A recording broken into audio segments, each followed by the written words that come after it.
సరిపోవు, కనీసం 5 బస్తాల యూరియా ఇవ్వాలంటున్న రైతులు.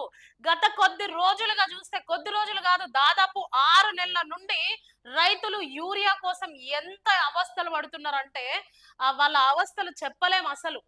ఏ వీడియో చూసినా పాపం రైతులకు యూరియా తిప్పలు, రైతులకు తప్పని యూరియా తిప్పలు, ఇవే చూసుకుంటూ పోతున్నాం. వాళ్ళు ఎండలకు, పండగ పూట కూడా ఎండలకు అక్కడ వేచి చూస్తున్నారు యూరియా కోసం. చూడండి, కనీసం 5 బస్తాల యూరియా ఇవ్వాలంటూ రైతుల డిమాండ్.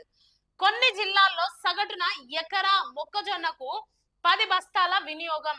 ఇప్పటి వరకు మొక్కజొన్న, వరి కలిపి సాగైంది 10 లక్షల ఎకరాల్లోనే.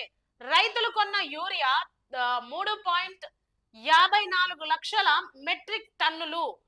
విరివిరిగా వాడకం, కొరత భయంతో ముందస్తు కొనుగోలు.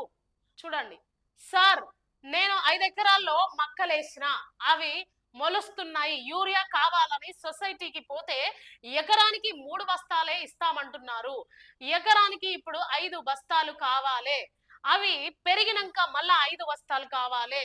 మీ ఆఫీసర్లేమో పంట మొత్తానికి 3 బస్తాలే ఇస్తామంటున్నారంట. ఇది ఎక్కడ న్యాయం చూడండి. పంట మొత్తం పండడానికి 10 బస్తాలు యూరియా అవసరం ఉంటదంట, రైతులు చెప్తున్న మాట ఇది.